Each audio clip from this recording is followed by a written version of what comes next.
सुरासुरमणु सिन्धुवन्दितं धोदघायिकं ममलं प्रणमामि वर्धमानं तीर्थं धम्मस्य कर्तारं। नमो अरिहन्ताणं नमो सिद्धाणं नमो आयर्याणं नमो वज्रायाणं नमो लोये सवसाहुणम्। जय बोलो देवादिदेव गजानन श्री आदिनाथ भगवान की। जय बोलो वर्तमान शासन नायक महावीर भगवान की। जय बोलो 1008 श्री देवपुरी पारसनाथ भगवान की। जय बोलो परम पूज्य मुनि कुंजर प्रथमाचार्य आदि सागर जी महाराज की। जय बोलो तीर्थ भक्त शिरोमणि आचार्य श्री महावीर कीर्ति जी महाराज की। जय बोलो वात्सल्य रत्नाकर आचार्य श्री विमल सागर जी महाराज की। जय बोलो परम पूज्य तपस्वी सम्राट युगश्रेष्ठ महातपो मार्तंड आचार्य भगवान सन्मति सागर जी गुरुदेव की। जय बोलो परम पूज्य चतुर्थ पट्टाधीश भिक्षण ज्ञान उपयोगी समन्वय शास्त्र आचार्य भगवान सुनील सागर जी गुरुदेव की जय। नमोस्तु आचार्य संघ की। एक बार दो दोस्त होते हैं, वह पास में बैठे थे और ऐसी कुछ चर्चा कर रहे थे, तो वह रोटी पर चर्चा करने लगे। एक दूसरा दोस्त बोला कि 4 तरह की रोटी होती है। तो पहले दोस्त ने कहा 4 तरह की रोटी कैसी होती है? तो वो दूसरा दोस्त बोलता है, पहली रोटी जो माँ के हाथ की होती है, जिसमें स्वाद होता है लेकिन मन कभी नहीं भरता है। अपन भी माँ के हाथ का खाते जाओ लेकिन मन कभी नहीं भरता है। फिर पहला दोस्त कहता है बात तो सही है, दूसरी रोटी कौन सी होती है? तो कहता है दूसरी रोटी पत्नी के हाथ की, जिसमें स्वाद भी होता है और मन भी भर जाता है। फिर वो पहला दोस्त कहता है ये भी बात सही है। फिर तीसरी रोटी कौन सी होती है? तो कहता है बहू, जो बेटे की बहू होती है वह उसके हाथ की तीसरी रोटी, जो कर्तव्य वाली होती है, जिसमें स्वाद होता है थोड़ा थोड़ा लेकिन मन भी नहीं भरता और पेट भी नहीं भरता है। अब पहला दोस्त सोचता है 3 रोटी तो हो गई, अब चौथी रोटी कौन सी होती है? तो वो दूसरे दोस्त को कहता है अब बताओ चौथी रोटी कौन सी है? तो वो दोस्त कहता है चौथी रोटी नौकरानी के हाथ की, जिसमें कभी स्वाद होता है, न कभी पेट भरता है, न कभी मन भरता है। तो हमें भी इस बात का, फिर वो दोस्त कहता है दूसरा दोस्त पहले दोस्त को कि कभी भी ऐसा समय ना आए जो चौथी रोटी हमें खानी पड़े। चौथी रोटी खाने का समय आए तब हमें घर छोड़कर गुरु की शरण में धर्म ध्यान करना, मंदिर में रहना, पूजन पाठ करना और गुरु के चरणों में जाकर जैनेश्वरी दीक्षा को धारण करना। बस हमें भी ऐसा ही समझना चाहिए कि हमारे पास भी चौथी रोटी खाने का समय कभी नहीं आए, पहली रोटी ही खानी पड़े। माँ की हाथ की सबसे ज्यादा कोशिश तो यही करना, और अगर 3 रोटी खा ले फिर भी चौथी रोटी तो कभी नहीं खानी पड़े, ऐसी कोशिश करना। और जब चौथी रोटी नहीं खानी पड़े और गुरु की शरण में आए, ऐसे आचार्य भगवान हमारे लिए मार्गदर्शन देते हैं। और हमें आजकल ये आचार्य भगवान जैनेश्वरी दीक्षाएं देकर, ऐसा नहीं है कि जवान को ही दीक्षा दे रहे हैं, वो चाहे जवान हो चाहे बूढ़े हो, फिर सबको दीक्षा देकर अपनी आत्मा का कल्याण कर रहे हैं, ताकि आप लोग भी, अगर अपने घर का काम सब कुछ हो गया हो, यहाँ पर आचार्य भगवान का चातुर्मास हुआ था, कितने ने दीक्षा ली? किसने ली आचार्य भगवान से दीक्षा? किसी ने भी नहीं। तो अब वापस आचार्य भगवान इसीलिए गुजरात में आए हैं ताकि कोई ना कोई दीक्षा जरूर ले। क्यों ऐसा नहीं है, अहमदाबाद चातुर्मास से तो गांधीनगर वाले दीक्षा नहीं ले सकते, गांधीनगर वाले आकर भी वहां पर दीक्षा आचार्य भगवान के कर कमलों से ले सकते हैं।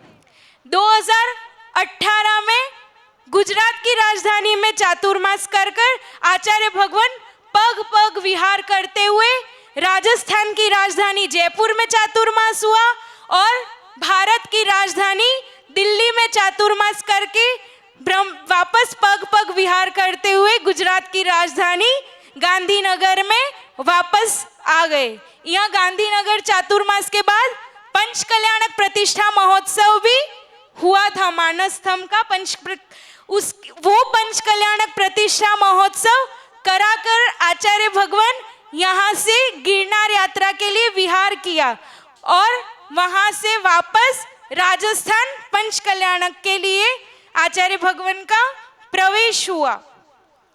तो गांधीनगर पंच कल्याणक प्रतिष्ठा महोत्सव के बाद आचार्य भगवान ने कितनी पंच कल्याणक प्रतिष्ठा महोत्सव कराए? 40 से भी अधिक पंच कल्याणक प्रतिष्ठा महोत्सव आचार्य भगवान ने गांधीनगर चातुर्मास के बाद कराई और वेदी प्रतिष्ठा और विधान की तो कोई गिनती ही नहीं है।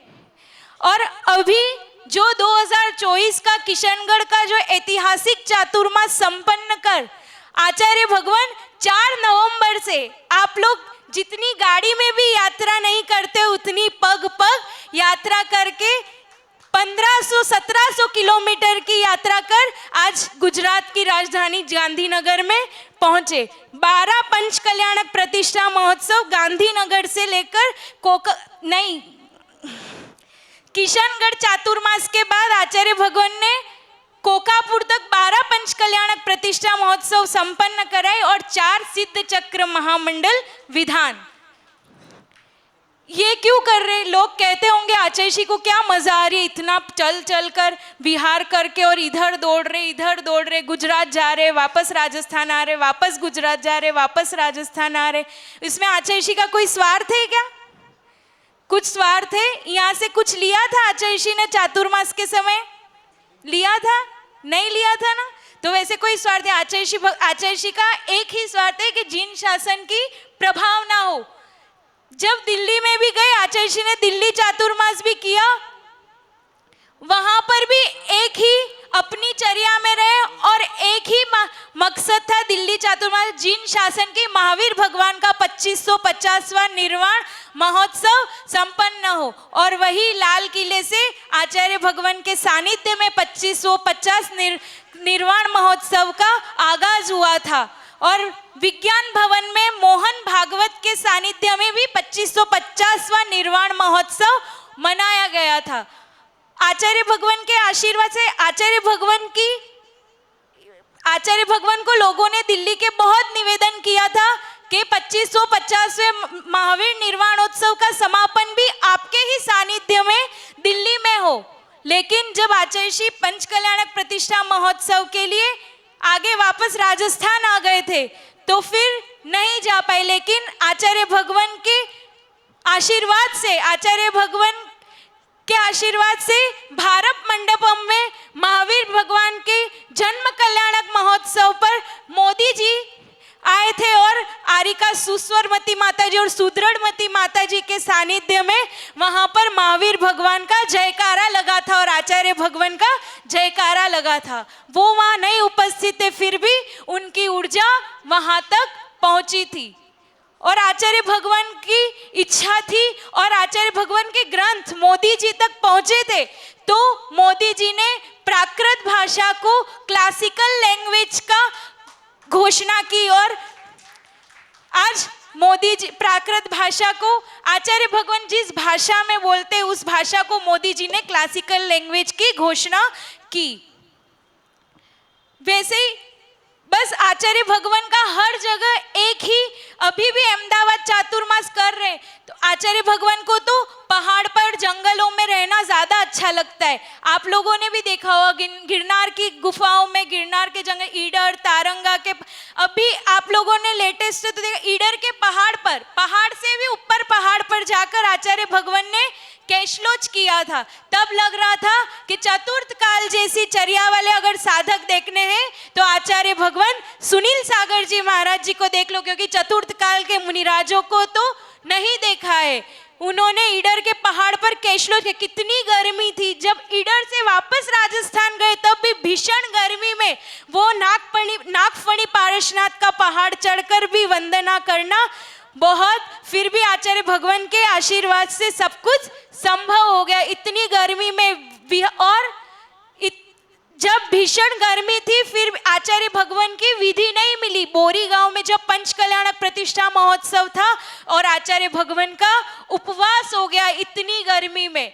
ऐसी तपस्या करने वाले साधक आजकल देखने को नहीं मिलते और आप लोगों का उनका सानिध्य मिला है, चातुर्मास मिला है और फिर ये डबल चातुर्मास आपको वापस 7 साल के अंदर मिल गया और आपको उस चातुर्मास का पूरा लाभ लेना चाहिए। अभी भी अहमदाबाद में सिटी है तो सिटी जैसे नहीं होंगे, दिल्ली जाकर भी आचार्य श्री अपनी चर्या में रहते थे, ना एसी कूलर कुछ। आचार्य श्री जिस रूम में बैठते थे दिल्ली में आजू बाजू खिड़कियां खुली रहती थी, आजू बाजू सब एसी लगे हुए थे, बाहर बिल्डिंगों में सारी एसी की हवा आचार्य श्री के रूम में आती थी। इतनी गर्मी और दिल्ली में तो इतना पोल्यूशन था कि फिर भी आचार्य श्री अपने में रहते थे। और ऐसा नहीं दिल्ली में जाके शुद्धि की भी जगह, दिल्ली में जाकर भी आचार्य श्री को करोड़ों की जमीन में शुद्धि करने जाते थे आचार्य श्री। ऐसा नहीं है कि जगह नहीं मिली वहां पर, अगर दिल्ली में हो तो अंदर उसी में ही चले गए, नहीं, कहीं भी जाओ आचार्य श्री को अपनी चर्या पल ही जाती है। आज भगवान का रथ यहाँ पर, नेमिनाथ भगवान का रथ आज यहाँ पर आया। पहले महावीर भगवान का रथ 2550 निर्वाणोत्सव में देश भर में भ्रमण किया और जब आचार्य श्री दिल्ली में थे दिवाली के पहले 10 नवंबर 2023 को रथ जब भ्रमण करके दिल्ली में आया, पहले 2 दिन पहले सरकार ने घोषणा कर दी थी कि आर्टिफिशियल बारिश करेंगे क्योंकि इतना पोल्यूशन हो गया था आर्टिफिशियल। लेकिन जिस दिन 10 नवंबर को प्रातः भगवान महावीर स्वामी का रथ दिल्ली में प्रवेश हुआ और इतनी तेज बारिश हुई कि सरकार को आर्टिफिशियल बारिश करने की भी जरूरत नहीं पड़ी। ये सब आचार्य भगवान का आशीर्वाद था और भगवान महावीर स्वामी का, क्योंकि आचार्य भगवान का लक्ष्य तो यही था कि महावीर स्वामी की और पूर्वाचार्यों की प्रभावना हो, खुद की प्रभावना का नहीं रहता है। वो हमेशा एक ही बात हमेशा पूर्वाचार्यों के लिए बोलते हैं और महावीर स्वामी के लिए बोलते हैं।